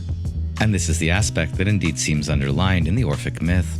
Watch out for serpents and cannibalistic titans, Athena might be imagined as saying to those celebrating the city festival of Dionysia nearby her temple. If you go to Athens today, I would recommend approaching the Acropolis, through this stunning walk over what's known as the Mountain of the Muses, still undeveloped today. Almost no tourists are here. As you get to the top of the Mountain of the Muses, you can begin to see signs of the Acropolis and the Parthenon above. Of course, arriving at the Parthenon itself, there will invariably be far too many tourists snapping pictures. And having watched this lecture, you're now in a good position to recognize the closest building to the Parthenon, which is the Erechtheion, dedicated to both Poseidon and Athena. This theater is closer to the Parthenon and Erechtheion, but was a later addition. If you want to see the older Odeon of Pericles, where ancient Greek tragedy dedicated to the god Dionysus was performed, you have to walk around to the other side of the Acropolis. And here again, thankfully, there are usually hardly any tourists. I like to imagine that the theater was originally placed here to forestall noise complaints or possible offense to the pristine and very sensitive goddess who dwelled above. These scenes were really too rowdy for Athena to take much of an active role, but it seems the goddess tolerated these religious observances of Dionysus and continued to offer his celebrants protection. While most depictions of Athena, as we've seen, focus on her martial aspects or her serene and contemplative sovereignty, it's quite possible that, especially in her connections with the god Dionysus, Athena was in fact seen by most Athenians more as Gustav Klimt depicts her here. Viennese artists like Klimt, who were influenced by Nietzsche's The Birth of Tragedy, which we'll be covering later, rejected the canons of earlier generations, especially neoclassicism. We should be careful not to imagine Athena simply as a goddess of unemotional restraint, and so Klimt depicts her as a being full of spirit, passion, and energy. In terms of the history of Western art, Klimt's Pallas Athena marks the moment of a final and decisive death to neoclassicism. And it was displayed in 1898 in the inaugural exhibition for a group known as the Secession Artists, seceding, that is, from classicism. In Klimt's work, as we see, Pallas Athena is again Deinos, a Greek word which encompasses all of the awesome, the terrifying, the frightful, the powerful, and the uncanny. There is little of serene temperance and justice here. And it's significant that although Klimt's Athena is not herself a femme fatale, the depiction of Nike he provides in her hand is nude and erotically charged. Is Klimt acknowledging here some of Athena's darker roles, for example, in the sacrifice of virgins, or overseeing the transition from the girlhood condition of a nymph to maturity, marriage, and children, in her role as Athena Mater, here a very Deinos mother indeed.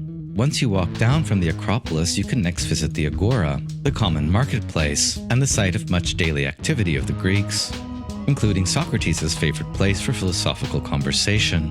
The most significant monument in the Agora for this lecture is that it also houses Hephaistos' sanctuary, the Hephaistion. The placement of the Hephaistion in the Agora far below the Acropolis is also richly symbolic, Hephaistos and Athena both being gods of artisans, but Hephaistos having more profane, everyday, and mercantile connections, and so his temple is in the marketplace rather than on the Acropolis itself. The wisdom and the arts of Pallas Athena still being present here, but at the same time being associated more with the sublime. Due to the Hephaistion's relative lack of exposure to the elements compared to the Parthenon, it has been much better preserved, and again is a much quieter place, usually with very few tourists, in which you can spend an afternoon in Athens and meditate on the Greek gods. Although we've covered the basics of Athena's role as a goddess of art and the artisans, we haven't really explained the deeper meaning of this part of the Athena myth. And here we can turn to a 1967 talk by Heidegger, which he delivered in Athens, and in which he evokes and discusses the goddess Athena as a goddess of art and truth. The title of this talk was The Provenance of Art and the Determination of Thinking. And it's still unpublished in Heidegger's collected works, although it contains his most extensive meditations on and even invocations of the goddess Athena. Not in all her aspects as we've covered here, but in one in particular, Heidegger wants to meditate on the provenance of art in Hellas. Note how he uses the earlier Hellas and not the Romanized Greece or Graecia, especially in regards to how Hellenic art fell under the counsel and guidance of the goddess Athena. Heidegger writes, "We shall try to get a glimpse into the region or Bereich that already prevails prior to all art and that first bestows to art its character. This region which is prior to art and makes art happen in the way that it does, Heidegger attributes to the goddess." And he begins his talk by calling or evoking the goddess for counsel and guidance. As Richard Capobianco, a Heidegger scholar, notes, this gesture of evoking and honoring the goddess is not merely a polite one to his Athenian hosts. For Heidegger, as we've seen, often evoked the gods and wished that modern humanity would listen to and learn from them more. Across Heidegger's thinking, but increasingly so in its later phases, the gods are temporal, historical, and speaking beings, the divine other of the mortals, that is us, who are ever both presencing and absencing in the mirroring play of earth and sky, gods and mortals, or what Heidegger calls the fourfold. While we're not so used to modern scholars clearly throwing their chips in with some form of Greek paganism like this, Heidegger is being dead serious. He evokes Athena, acknowledging that he will not be able to penetrate into the plenitude of her divinity. The task of his talk will be simply the attempt to explore what Athena herself says to us about the provenance of art. In other words, here the goddess herself is speaking, and Heidegger is trying to listen to her words. Heidegger's thinking here acquiring that signature divinatory or poeticizing quality. Heidegger next recalls some terrain in regards to the epithets of Athena that should be quite familiar to us by now. He recalls how Homer named Athena Polymetes, the manifold counselor, and that she is also named Glaukopsis for her gleaming, illuminating eyes. Athena's eyes are glaukos, which Heidegger explains beautifully as the radiant gleam of the ocean, Metis, of the stars, the moon, and also the shimmer of the olive tree. This gleaming in its nocturnal aspect is also shared by the owl, He Glauks, the animal with fiery glowing eyes, who, according to Heidegger's gloss here, sees through the night and makes visible what is invisible. Heidegger's emphasis in this lecture is on how Athena reigns everywhere that humans bring something forth into the light, bringing something along its way, or bringing something into a work, act, and deed.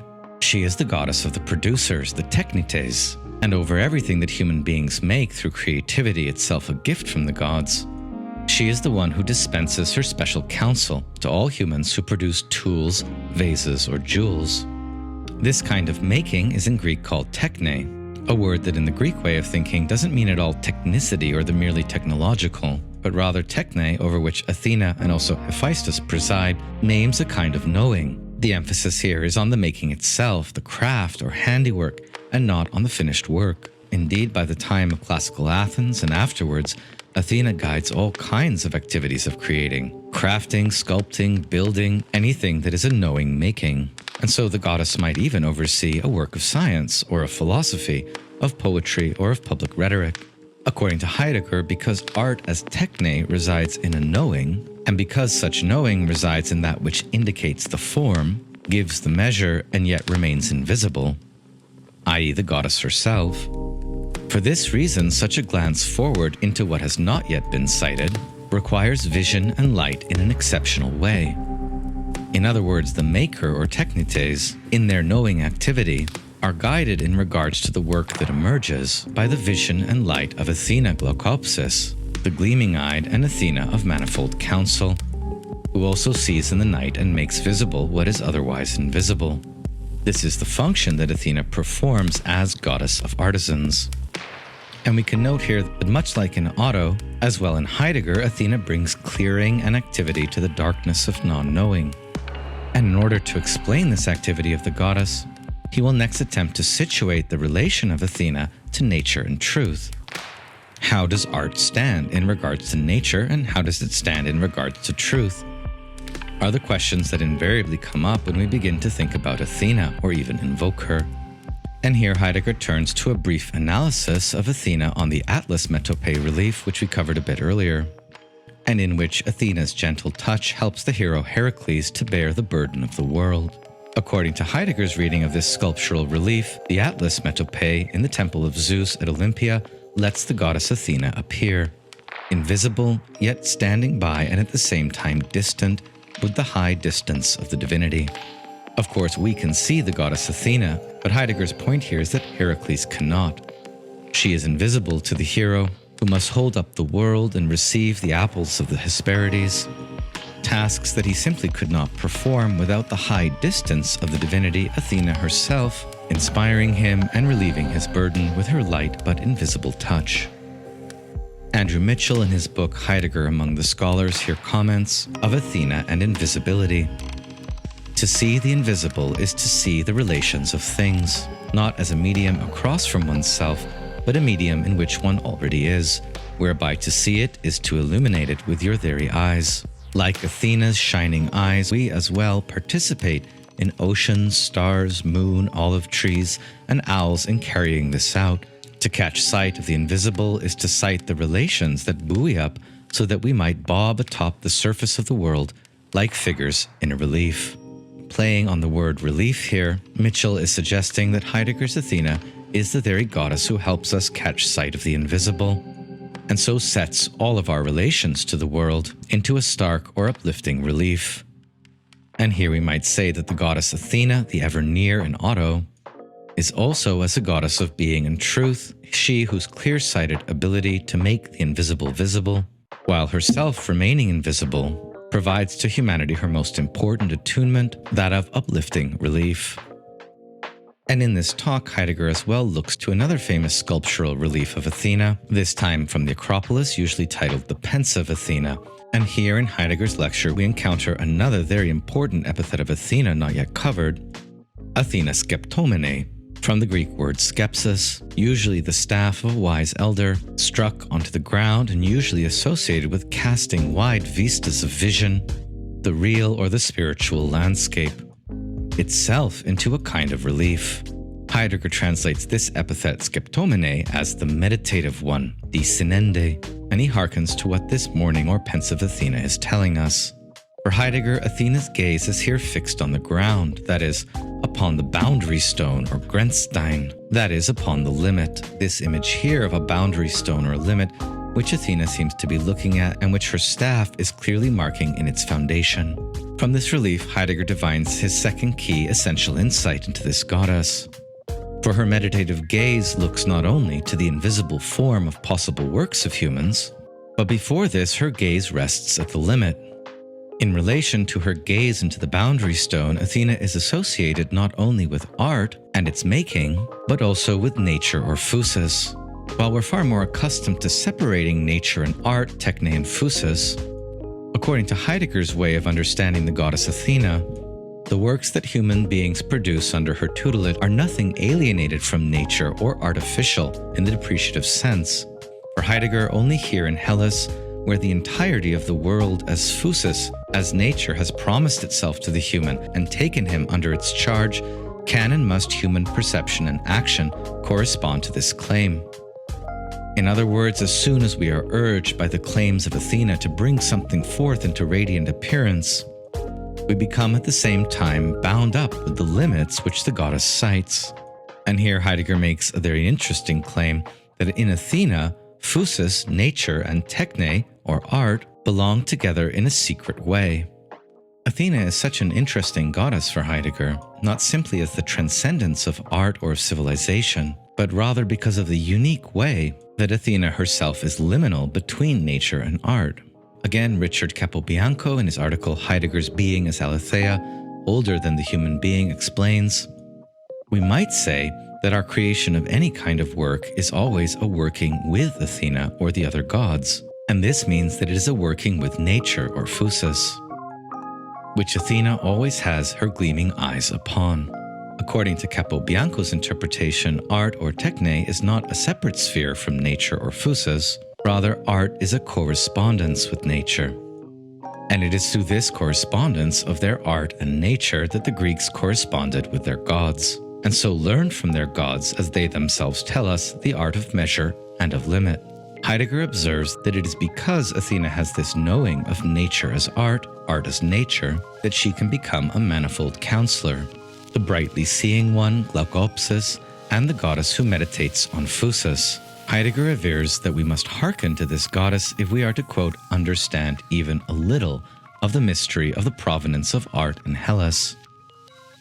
Why are the Greeks so important for our understanding of nature, art, or the gods? Heidegger explains this a couple years later in his Lethor seminar, when he writes that the Greeks are those human beings who lived immediately, German unmittelbar, in the manifestness of phenomena. The Greeks had, through their gods like Athena, a specifically ecstatic capacity of letting phenomena speak to them, even gods. And this is what unfortunately modernity has lost. For modern man, the Cartesian man, se solum aliquendo, only speaks with himself. As Capobianco notes, what follows in the lecture is a disquisition on the perils of the contemporary age, dominated as it is by cybernetic and technological modeling and thinking. Our age is one of unremitting calculative thinking that largely cuts itself off from the very region, the region of Athena, that is the provenance of art. Heidegger here warns that industrial society constitutes the ultimate elevation of egoity, the Ichheit, and in this regime of subjectivity, the human being rests exclusively on itself, never on the gods, and on the domains of its lived world, ever being reworked through its institutions. And this is the reason why, for Heidegger, modernity is in need more than ever of reconnecting with Athena and the other Greek gods. This reconnection is still possible through what Heidegger calls the step back. We must attempt to step back into the experience of nature as phusis, or as Capobianco paraphrases Heidegger here, phusis is the endlessly arising, and we the endlessly astonished. It's only rarely that we accomplish this, but when we do, we are released for a short while from the prevailing egoity of our present age, and enter again for a brief span into the fullness of our existence. According to Heidegger's overall reading of the Greek gods and Greek religion, more or less the whole of what we might call Greek mythology is subtly attuned by the Greeks to a basic experience of truth, aletheia, and it is this experience of aletheia that the Greeks tell in their myth, poetry, music, art, cult, and religion. As covered in this lecture, in Otto, Athena was a Homeric ideal that we might still aspire to. In Kerényi, the close study of her psychologically was cathartic, therapeutic, even when disturbing. But in Heidegger, the goddess Athena is of a properly ontological provenance. She is a goddess of being in its truth who manifests herself in all our versatile abilities to see, to know, and to do. And this is why in his Eumenides, Aeschylus describes Athena as knowing intimately the lightning of Zeus. Lightning being, as we covered in our lecture on Hesiod, the very temporal process of fulguration from one moment to the next of divinity or the holy in nature. Through knowing and guiding into the lightning or fulguration process, Athena grants a unique access into a world of relations. That is what Heidegger calls quite cryptically the mirror-playing round dance of earth, sky, gods, and mortals. Indeed, more than any other Greek divinity, with the possible exception of Apollo, Athena is preeminent in Greek myth and religion in her function of communicating knowledge.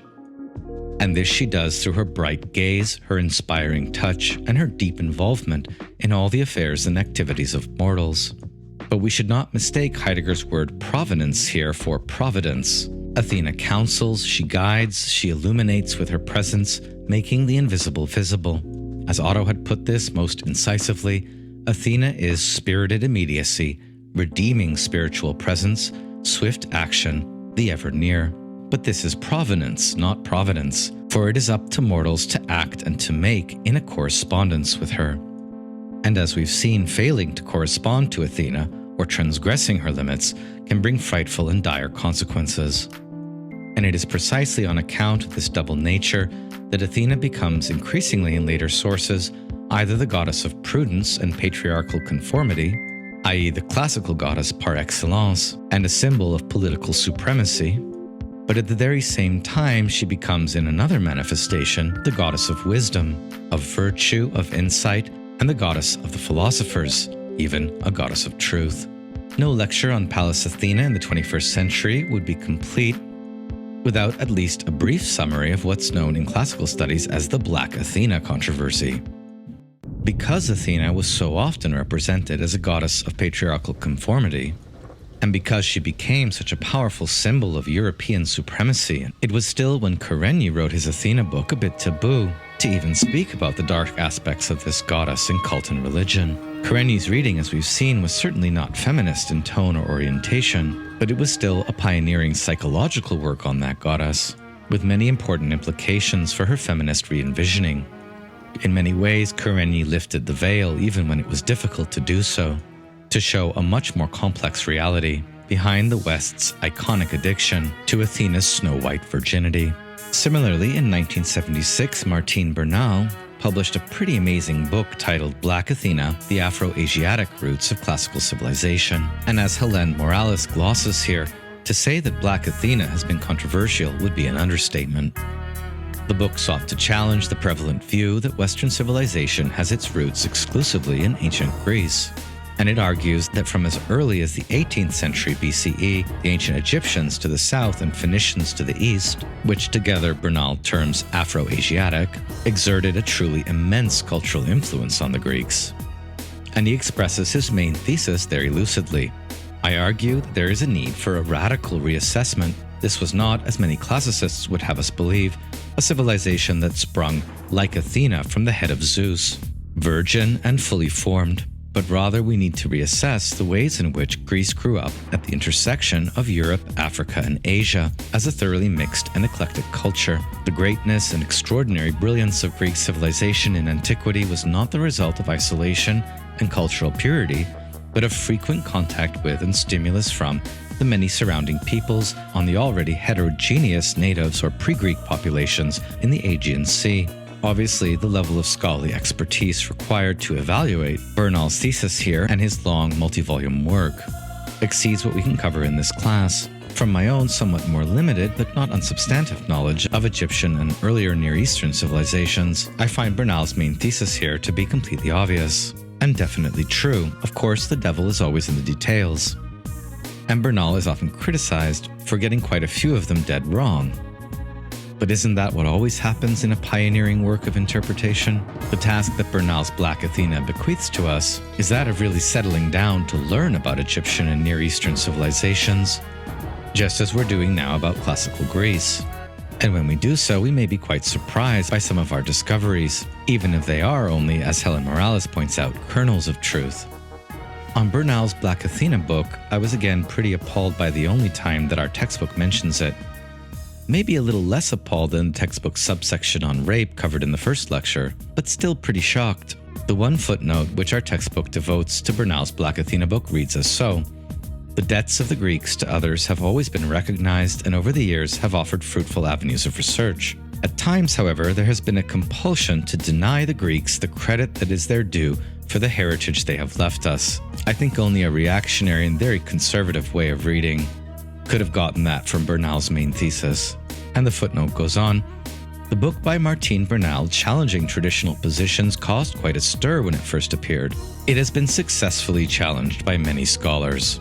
See in particular a collection of essays edited by Mary R. Lefkowitz and Guy McLean Rogers, Black Athena Revisited." And Lefkowitz also offers a refutation accessible to non-specialists. Not out of Africa, how Afrocentrism became an excuse to teach myth as history. Wow, so I don't think any student stumbling upon this footnote has gotten any real information about the Black Athena controversy at all. All they've learned is that Martin Bernal wrote a very challenging book that was rightfully put in its place by the heroic white female classicist Mary Lefkowitz. Barf, I would have preferred the textbook not even mention the book than give it such an obviously biased treatment. As Helen Morales explains Bernal's thesis and introduces Black Athena, not only modern classicists but also the ancient Greeks themselves acknowledge their debts to nearby civilizations, and even ties of close kinship with the Egyptians and the Phoenicians. And the Greeks' own view of their cultural origins, Bernal terms the ancient model. We see it at work, especially in Plato's myth of Atlantis, where the Greeks are always children trying to learn from the more advanced and older Egyptians, and their myths of Semitic ancestry, Easterners coming to settle in Greece, founding important dynasties like the House of Cadmus. In other words, the Greeks' own view of themselves, which Bernal calls the ancient model, was less finicky about the purity of Greek cultural origins than contemporary classical studies scholars like Lefkowitz. Bernal's tale is not just about the ancient evidence, but how from the 19th century onwards, scholars who are unable to accept that Western civilization originated with Africans and Jews, and who had a strong tendency to dismiss and deny external influence on ancient Greece, just as the so-called autochthonous Greeks of ancient Kekropia were very concerned to underline that they came from around here. Modern European scholarship, in its white supremacist mode, was very concerned to separate Europe and Greece from the rest of the world, and we've seen this sort of thinking fairly frequently already in Walter Friedrich Otto.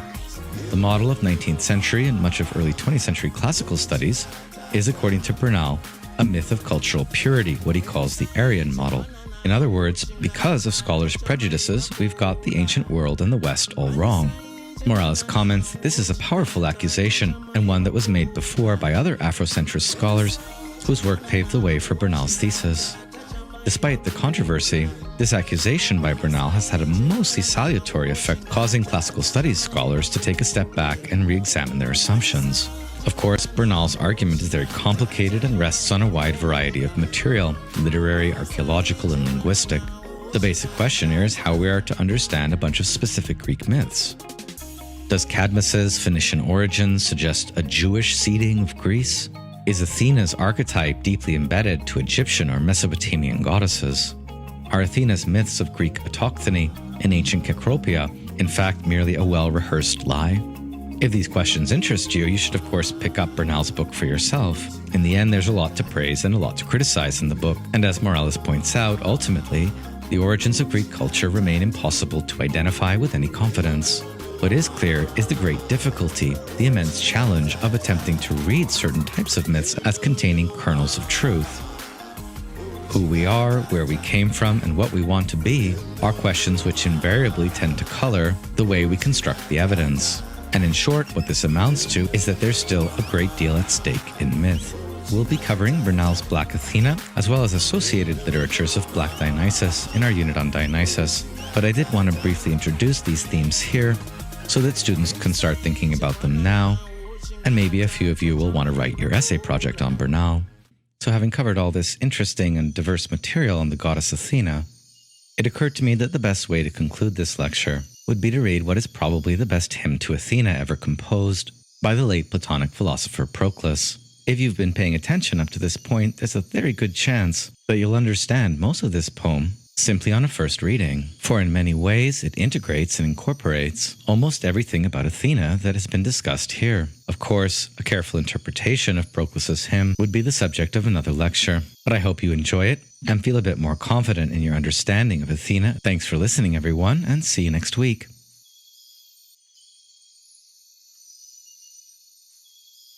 Hearken to me, child of aegis-bearing Zeus, sprung forth from the paternal source and from the top of your series, male-spirited, shield-bearing, of great strength, from a mighty sire, Pallas, Tritogenia, lance-brandisher, golden-helmeted, hearken.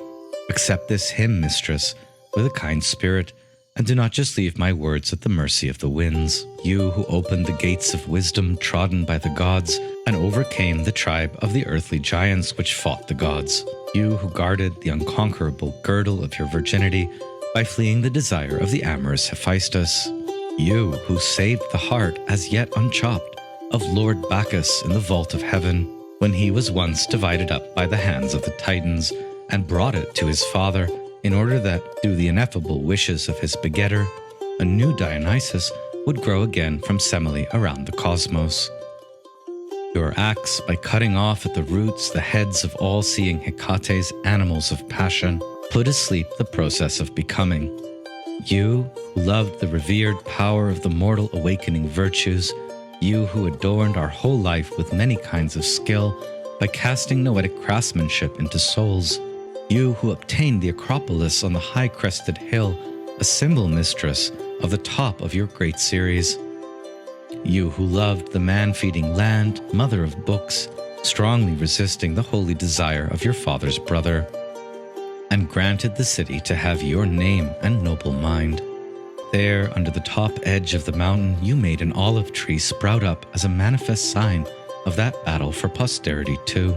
When an immense gulf stirred from the sea came upon the children of Kekrops, directed by Poseidon, lashing all things with its loud roaring streams. Hearken to me, you, from whose face flashes forth holy light.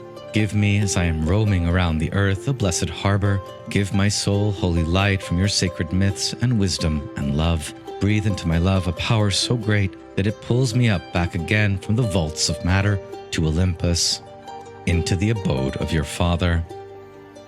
And if some grievous error in my life overpowers me, for I know how I am buffeted by many and various unholy actions, from different sides, offenses which I committed with a foolish spirit, be gracious, mild counseling goddess, preserver of mortals, do not let me become prey and spoil for the horrible punishments lying on the ground, since I profess to belong to you. Give steady and propitious health to my limbs, and drive the herds of bitter, flesh-wasting illnesses away. Yes, I beg you, my queen, and stop with your immortal hand the entire misery of black pains.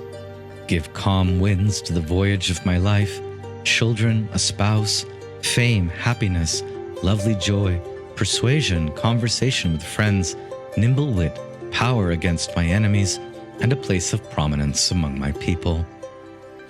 Hearken, hearken, mistress, I come to you in deep supplication, through pressing necessity, and you lend me a gentle ear.